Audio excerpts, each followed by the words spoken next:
Welcome to Bhushan Patel physics academy. तो आप लोग सभी जानते हैं कि आज अपने छत्तीसगढ़ का मासिक असाइनमेंट आया है ना, हर एक सब्जेक्ट का। तो जैसे ही मेरे को पता चला मैं तुरंत आज अभी वीडियो बना रहा हूँ, है ना। ये हमारा भौतिकी के लिए रहेगा, फिजिक्स क्लासेस रहेगा 11वीं, है ना। तो हमारा जो पहला क्वेश्चन है उसका डायरेक्ट आंसर मैं यहाँ पर लिख रहा हूँ, है ना। तो पहला क्वेश्चन ये बोलता है कि अगर कोई वस्तु, दो वस्तु हैं, उनका संवेग आपस में बराबर है, तो उनकी जो गतिज ऊर्जा किसकी ज्यादा रहेगी? कम छोटी वस्तु का है या हल्की वस्तु का ज्यादा होगा या भारी वस्तु का? तो यहाँ पर देखिए, मैं जो ये सब लिखा हूं ना, है ना, ये सब लिखा हूं ना, इसका कोई वैल्यू नहीं है। यहाँ से यहाँ तक कोई वैल्यू नहीं है, ठीक है। लेकिन इसको मैं ऐसे ही लिख दिया हूँ ताकि आप लोगों को समझ आए कि हम लोग संवेग और गतिज ऊर्जा, काइनेटिक एनर्जी में क्या रिलेशन है। ये इसी को जानने के लिए है ना। तो इसको समझते हैं। देखिए, हमको निकालना है कि काइनेटिक एनर्जी मतलब जो गतिज ऊर्जा है और हमारा संवेग में क्या संबंध है ना। तो यहाँ से हम लोगों को ये पता चल रहा है कि ये संवेग जो है p और ये है काइनेटिक एनर्जी। तो हम लोग क्या मान लेते हैं, माना एक स्मॉल m द्रव्यमान की जो वस्तु है ना, उसका एक छोटा द्रव्यमान वाला है स्मॉल m, और एक बड़ा वस्तु है जो उसका द्रव्यमान मैं कैपिटल M मार रहा हूँ, ठीक है ना। तो आपस में दोनों का संवेग बराबर है। बाय द वे, इसका संवेग है p1, इसका संवेग है p2, है ना। ऐसा मान लेते हैं हम लोग। तो यहाँ पर देखिए, ये जो P1 और P2 का दोनों का संवेग आपस में बराबर हो जाते हैं, तो दोनों को आपस में बराबर कर दिए हैं। तो इसको दोनों को सॉल्व किए हैं तो देखिए K1 upon K2 is equal to capital M1 upon capital M2, है ना। तो हम लोग जानते हैं, क्या जानते हो भाई, कि कैपिटल M की value always be A greater than small m। नहीं हो सकता क्या? क्योंकि बड़ा वस्तु है। तो अवश्य ही K1 की वैल्यू K2 से बड़ी होगी। और K1 किसका मान है? केवल स्मॉल m द्रव्यमान वाले वस्तु का गतिज ऊर्जा है। अर्थात उससे आप क्या समझोगे कि जिस वस्तु का द्रव्यमान कम होगा उसकी गतिज ऊर्जा अधिक होगी। ये डायरेक्ट आंसर होना चाहिए आपका। हमारा जो क्वेश्चन है ना, उसका डायरेक्ट आंसर है ए, ठीक है ना। आया ना समझ में कि नहीं आया? कि क्वेश्चन को बताना पड़ेगा? नहीं बताना पड़ेगा ना, ठीक है। तो इसमें डायरेक्ट क्वेश्चन है कि अगर कोई वस्तु का संवेग आपस में बराबर है तो उसकी उसकी हल्की वस्तु का गतिज ऊर्जा अधिक होगा या भारी वस्तु का। तो इससे हम लोग प्रूव कर ले कि हल्की वस्तु का गतिज ऊर्जा ज्यादा होगा भारी वस्तु से, यदि संवेग बराबर हो तो। ठीक है ना, आया ना समझ में? चलिए दूसरा क्वेश्चन क्या बोलता है कि ना, आप एक जूल को परिभाषित कीजिए। किसको करना है? एक जूल को परिभाषित कीजिए। डिफाइन 1 जूल, है ना। डिफाइन 1 जूल, ये हमारा है ना। तो हम लोग जानते हैं ना, क्या जानते हो? W मतलब वर्क डन है। वर्क डन बराबर क्या होता है? फोर्स डॉट डिस्प्लेसमेंट होता है ना। फोर्स भी हमारा वेक्टर है और डिस्प्लेसमेंट भी, ठीक है। तो W बराबर 1 कब होगा? जब F की वैल्यू 1 हो जाए। तो F की वैल्यू 1 करने के लिए क्या लेना पड़ेगा? 1 न्यूटन। D को 1 लेने के लिए क्या लेना पड़ेगा? 1 मीटर। तो क्या बोलोगे आप लोग? अगर कोई वस्तु है जिसका जिस पर हम लोग क्या कितने न्यूटन का बल लगाएं? 1 न्यूटन का बल लगाएं, तब उसमें डिस्प्लेसमेंट विस्थापन जब 1 मीटर का हो, तो किया गया कार्य, जितना भी कार्य होगा, उस कार्य को हम लोग क्या बोलेंगे? 1 जूल। आप जैसे आप उसको जैसे भी लिख सकते हो। ये तुम लोगों को मतलब बताने का एक तरीका है कि आप ऐसा, मैं जो बोल रहा हूँ ऐसा ही लिखो, ऐसा कोई जरूरी नहीं है ना। तो मैं यहाँ पर ऐसा लिखा हूं, यदि 1 न्यूटन का बल, देखिए यहाँ पर, यदि 1 न्यूटन का बल किसी वस्तु पर लगने पर उसमें 1 मीटर का विस्थापन प्राप्त हो जाता है, तो किया गया कार्य किसके बराबर होता है? 1 जूल, है ना। तो इंग्लिश मीडियम में आप ऐसा भी लिख सकते हो, if 1 Newton acting on a body, then body displays 1 meter distance, then work done is called 1 joule. ठीक है। चलिए प्रश्न क्रमांक 3, तो इसमें क्या बोला है कि अभिकेंद्रीय बल के द्वारा किए गए कार्य की गणना करना है, ये हमारा क्वेश्चन है ना।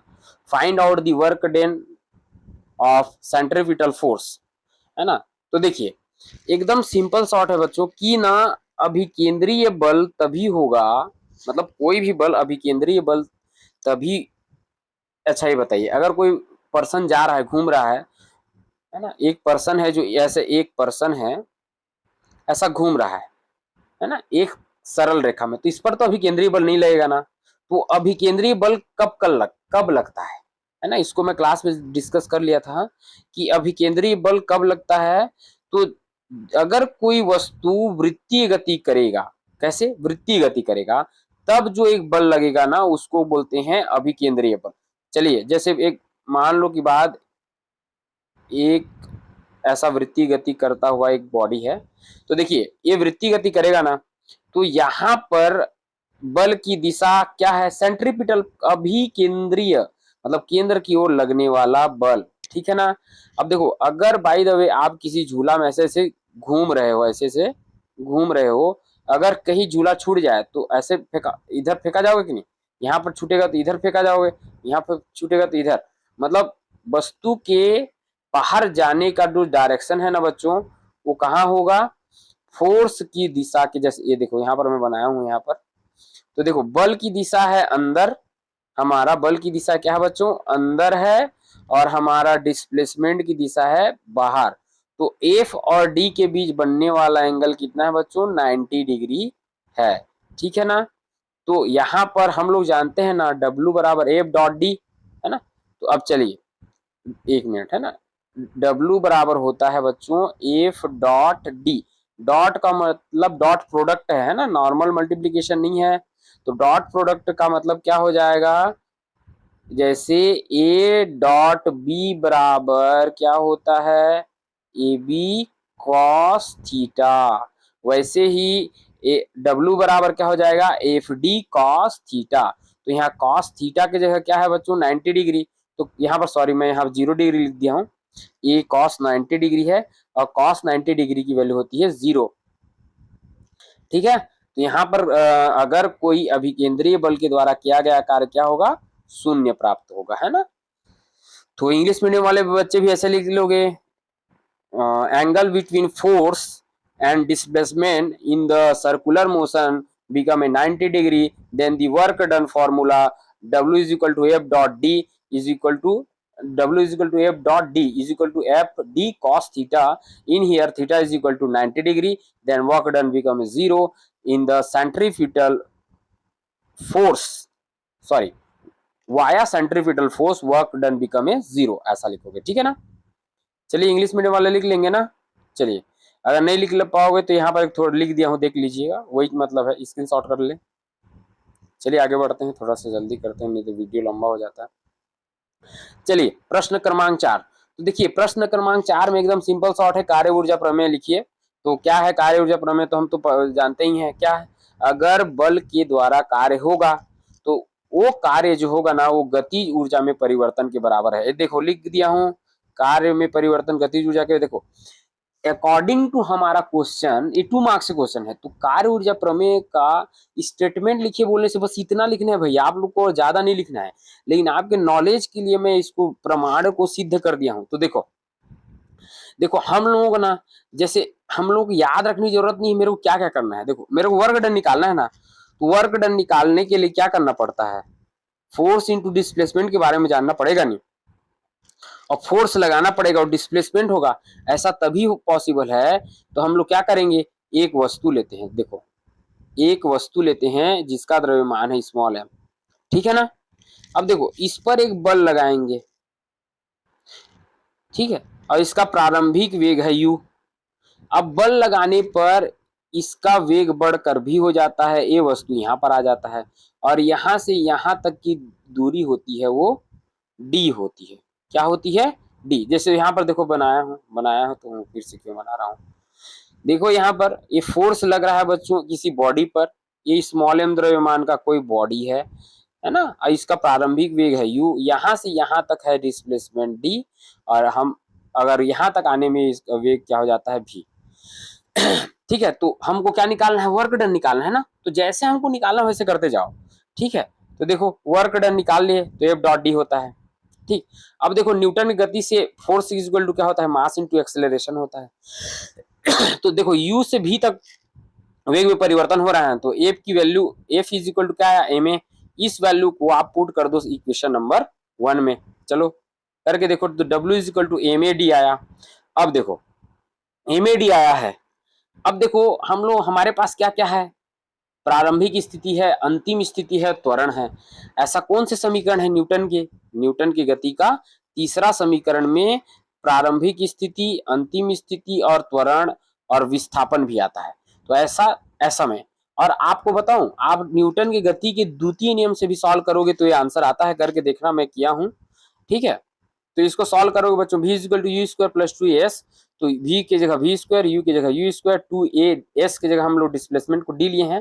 तो देखो ad हमारे पास ये यहाँ पर है वैल्यू, देखो तो ad की हमको निकालना है एक्चुअली में। तो ad की वैल्यू को रखो, ये आ गया आंसर आपका, वेरी इजी, ठीक है। इंग्लिश मीडियम में भी वही लिखा हूं मैं, एक बार पढ़ लेना, ठीक है। इंग्लिश मीडियम के बच्चों, according to this principle work done by a force is displacing a body measure the change in the kinetic energy of the body, ठीक है। चलिए इसको स्क्रीनशॉट कर लीजिए, एज इट इज वैसे ही लिखा हूं।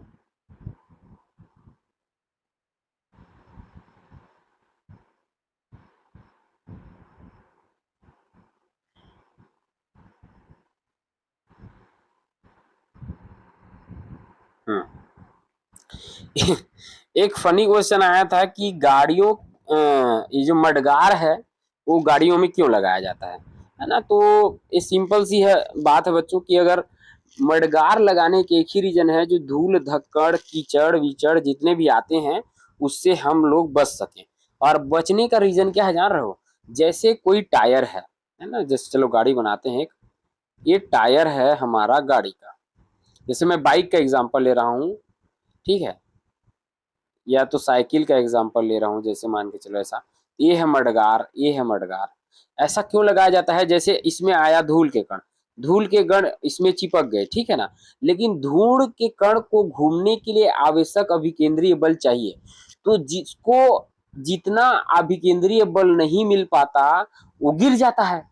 जैसे आदमी किसी सर्कुलर पाथ में घूमता रहता है, तो आदमी सर्कुलर पाथ में जब घूमता रहता है ना, तो उसकी गति,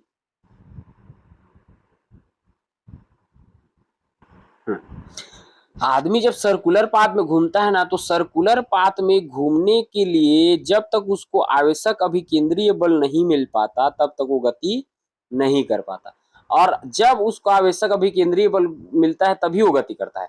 नहीं करने से वो सीधा अपने केंद्र से अपने स्पर्श रेखा की दिशा में बाहर फेंका जाता है। तो ये मान के चलो, ये चक्का जैसे दिख रहा है ना, ठीक है ना। तो क्या होता है, गाड़ी में कीचड़ तो लटक जाते हैं, लेकिन उसको अभिकेंद्रीय, आवश्यक अभिकेंद्रीय बल ना होने के कारण वो क्या हो जाता है, वो फेंक देता है। देखो अगर ये गति करेगा तो ये सब फेंक देगा, तो इधर अगर कोई बाइक चलाने वाला रहेगा तो उसको कीचड़ नहीं लगेगा। इसी को बचने के लिए मडगार का उपयोग किया जाता है ना। इंग्लिश मीडियम वाले बच्चे लिख लोगे ना, ठीक है। चलिए, और ये बहुत इजी क्वेश्चन है, आपको किसी बुक में मिल जाएगा। प्रत्यास्थ संघट और अप्रत्यास्थ संघट में अंतर, तो ये पहला तो डेफिनेशन है, ये हम लोग पढ़ चुके हैं कि प्रत्यास्थ संघट में किसी वस्तु का संवेग और गतिज ऊर्जा, है ना, मोमेंटम, ठीक, किसी वस्तु का मोमेंटम, संवेग और काइनेटिक एनर्जी, गतिज ऊर्जा, जब दोनों संरक्षित रहता है ना, कंजर्व्ड रहता है, तो इलास्टिक कोलिजन कहलाता है। अगर किसी निकाय में सिर्फ संवेग संरक्षित रहेगा और काइनेटिक एनर्जी कंजर्व नहीं रहेगा तो उसको इन इलास्टिक कोलिजन बोलते हैं, ठीक है। प्रत्यास्थ संघट में संवेग और गतिज ऊर्जा दोनों रहेगा, और इसमें सिर्फ संवेग संरक्षित रहेगा, तो उसको क्या बोलेंगे, प्रत्यास्थ संघट, और इसको अप्रत्यास्थ संघट, ठीक है। और देखो प्रत्यास्थ संघट किसमें पाया जाता है, परमाणुओं में, एटम्स में, मॉलिक्यूल्स में पाए जाते हैं, और उनके पार्टिकल्स में पाए जाते हैं। देखिए परमाणु, अणु और परमाणुीय कणों के मध्य होने वाले संघट प्रत्यास्थ संघट होते हैं। तो जितने भी परमाणु अणुओं के मध्य कोलिजन होगा ना, वो समझ लेना वो इलास्टिक कोलिजन है है ना। इसको बोर के थ्योरी में भी हम लोग पढ़े थे एक बार। अगर by the way class attend नहीं करते हो तो मेरा क्लास जरूर अटेंड कीजिए, ठीक है। अगर सरायपाली में हो तो मेरा फ्री क्लास चलता है। चलिए, दूसरा है कीचड़ का मतलब किसी दीवार में लगना। जैसे हम लोग मोटरसाइकिल चला रहे हैं, कीचड़ फेंका कर उसमें चला जाता है, या गोली अगर अपने लक्ष्य में घुस जाती है तो अप्रत्याश संकट होता है।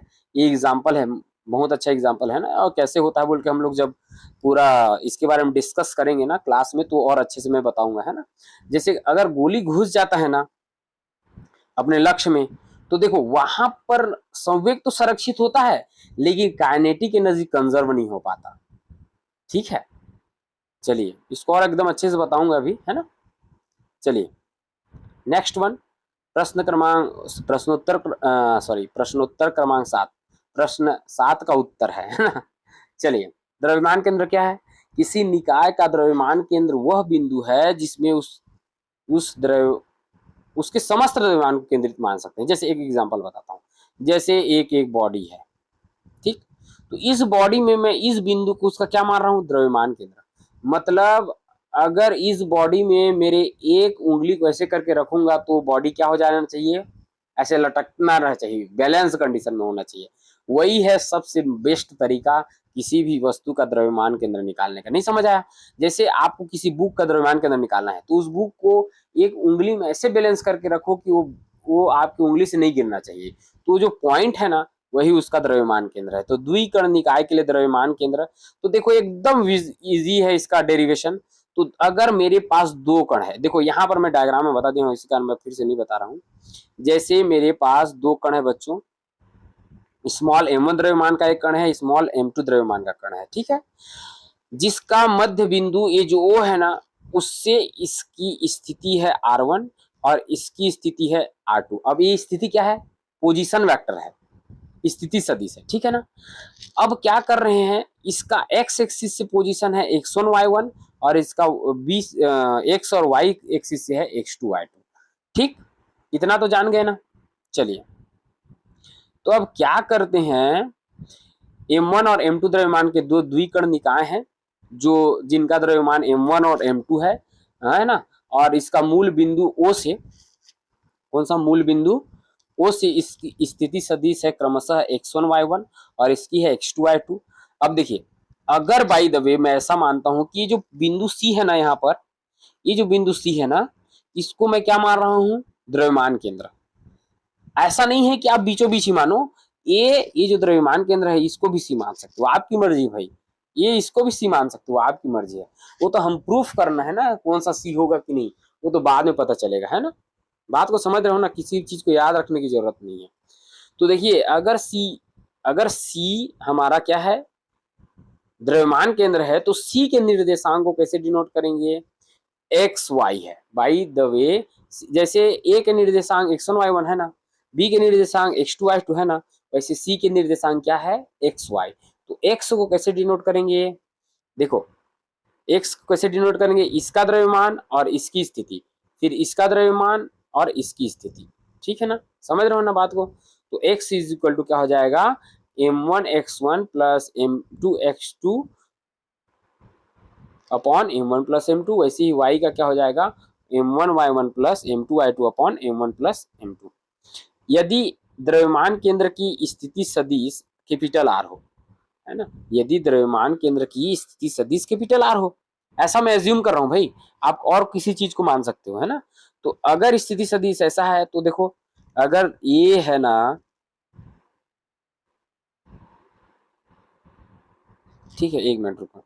अगर ये ऐसा है ना, एक मिनट सॉरी,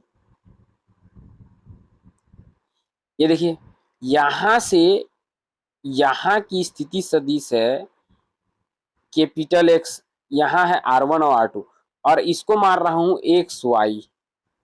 अगर ऐसा है तो एक्स से इसकी दूरी है ना, एक्स एक्सिस में वो यूनिट वेक्टर है और इससे दूरी है वाई से, इसी कारण दोनों को जोड़ नहीं दूंगा। आया ना समझ में? चलिए, तो ये जो एक्स वाई की वैल्यू को रख दो भाई, m1 x1 2 plus m2 a2, बस सॉल्व कर दो।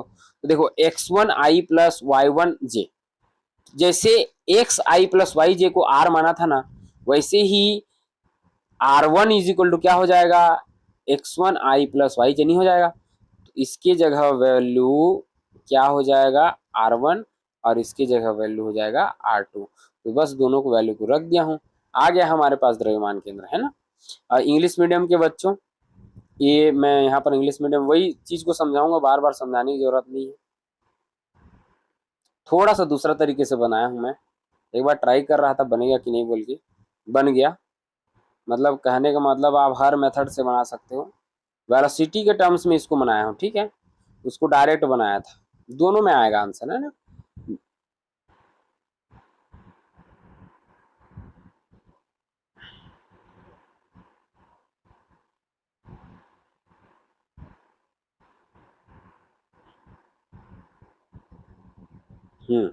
ये मोस्ट इंपॉर्टेंट क्वेश्चन है, जो आदमी को सबको ऐसे लगेगा कि ये उसका आंसर नहीं है, लेकिन ये जबरदस्त क्वेश्चन है। देखो एक ट्रक है बोल रहा है ना, एक ट्रक है और एक कार है, और ऐसा बोल रहा है कि दोनों की काइनेटिक एनर्जी समान है, ठीक है।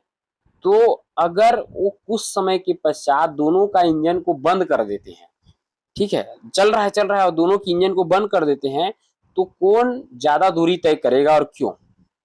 तो देखो ये हमारे पास एक ट्रक है, दिख रहा है ना, ट्रक जैसे तीन चार है ना, तीन है चार है बहुत सारे है ना, तीन इधर है तो उधर भी तीन है मान के चलो, है ना। तो ट्रक जैसे दिख रहे हैं ना, एक कार जैसे है ना, दिख नहीं रहा है लेकिन मान के चलो एक कार है, ठीक है जी। चलिए इसको कार बना देते हैं भाई, क्यों किसी को कुछ बोले, कार है, ठीक है। ये क्या है, BMW कार है।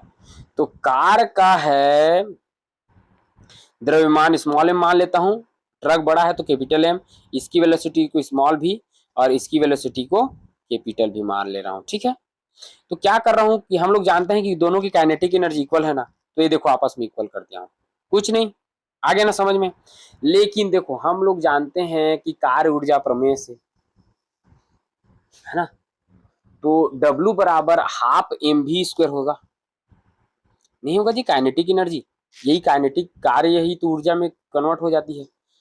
तो देखो W बराबर होता है F इंटू डी। अब देखो दोनों ट्रक आपके बस सॉरी कार और ट्रक दोनों को रोक दे रहे हो सेम टाइम में, तो दोनों पर लगने वाला बल क्या हो जाएगा, शून्य नहीं हो जाएगा। तो यहाँ पर शून्य रखोगे क्या, अगर आप सॉरी एक मिनट, हाँ, जैसे देखो अगर W बराबर लिखोगे आप एफ डॉट डी, और आप बोल रहे हो कि एफ क्या हो गया, शून्य हो गया,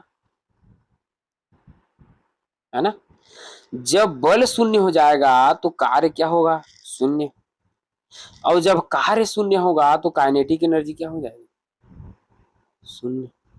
मतलब काइनेटिक एनर्जी होगी नहीं, मतलब गतिज ऊर्जा शून्य हो गई, मतलब दोनों एक साथ नहीं रुक जाएंगे यार, कोई आगे बढ़ ही नहीं सकता, है ना। और इंजन एक साथ बंद होने से क्या हो जाएगा, वो वस्तु रुक जाएगी, अगर पहला वस्तु रुकेगा तो दूसरा वस्तु भी रुक जाएगी, मतलब ट्रक रुकेगा तो कार भी रुक जाएगा। ऐसा तभी संभव है जो जब दोनों समान दूरी पर रुकेंगे। ठीक है बच्चों, समझ आया ना एकदम अच्छे से। चलिए अब प्रश्न क्रमांक 9, तो रोलर को ढकेलने के बजाय रोलर को खींचना ज्यादा सरल है, क्यों। ये एकदम बहुत इजी क्वेश्चन है, 1000 बार से कम नहीं पूछा होगा।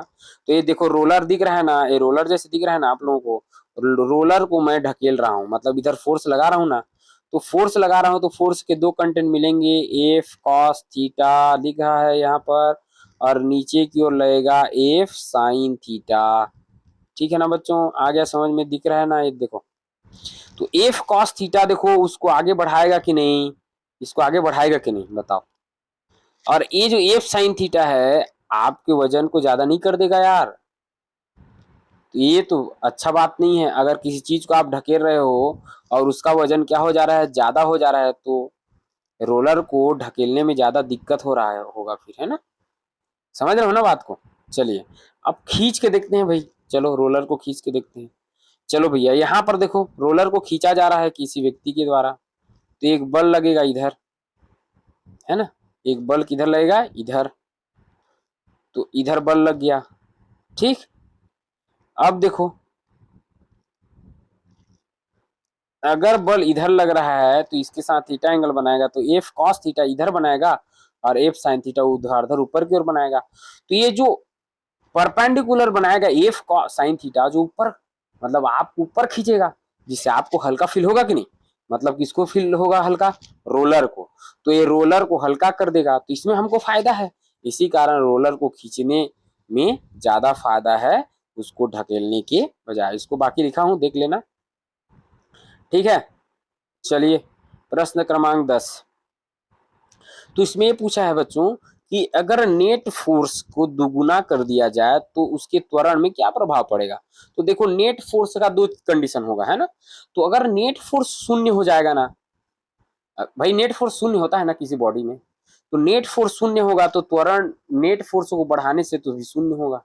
तो त्वरण का तो उसमें कोई परिवर्तन नहीं होगा, कोई प्रभाव नहीं पड़ेगा जैसे पहले कंडीशन में। लेकिन नेट बल शून्य ना हो, तो अगर त्वरण को दुगुना कर रहे हो तो लगने वाला बल भी क्या हो जाएगा, दुगुना। सॉरी, अगर बल को दुगुना कर रहे हो तो त्वरण भी क्या हो जाएगा, दुगुना हो जाएगा। आया बच्चों समझ में एकदम अच्छे से। चलिए ये प्रश्न क्रमांक 11, सर्पीय घर्षण और लोटनी घर्षण किसको बोलते हैं। तो एक एकदम बहुत सरल क्वेश्चन है। सर्पीय घर्षण मतलब समझ रहे हो ना, मतलब एक परत के ऊपर दूसरा परत अगर घिस रहा है ना, एक जैसे ये परत है दूसरा परत, एक आपस में एक दूसरे को ऐसे घिस रहे हैं ना, तो दो संपर्क सतहों के बल हमेशा लगेगा, तो क्या हो जाएगा, सर्पीय घर्षण। और अगर कोई एक सतह पर कोई चक्का लुढ़क रहा है ना, तो देखो ये चक्का का ये पोर्शन है, तो एक बार घूम के फिर यहाँ पर आएगा तो फिर लुढ़क पाएगा। तब इसमें क्या होगा, जब एक सतह दूसरे सतह पर हमेशा संपर्क नहीं रहता तो लगने वाला घर्षण बल लोटनी होता है और ये सर्पी होता है। ठीक है, अब देखो ये हमेशा दोनों सतह एक ही दोनों सतह संपर्क में रहते हैं। इसमें क्या होगा, दोनों सतह सदैव संपर्क में नहीं रहते। सर्पीय घर्षण का मान अधिक होता है और लोटनी घर्षण का मान बहुत कम होता है। थैंक यू बच्चों। इसी प्रकार मैं 12th का भी बनाऊंगा, जैसे असाइनमेंट आएगा उसका भी पीडीएफ बनाऊंगा, सेंट्रल टेट सीजी टेट की क्लास का भी पीडीएफ बनाऊंगा, आपको भेजूंगा बीएससी एमएससी फिजिक्स क्लास का बस, और बाकी का कोशिश करूंगा और बनाने का।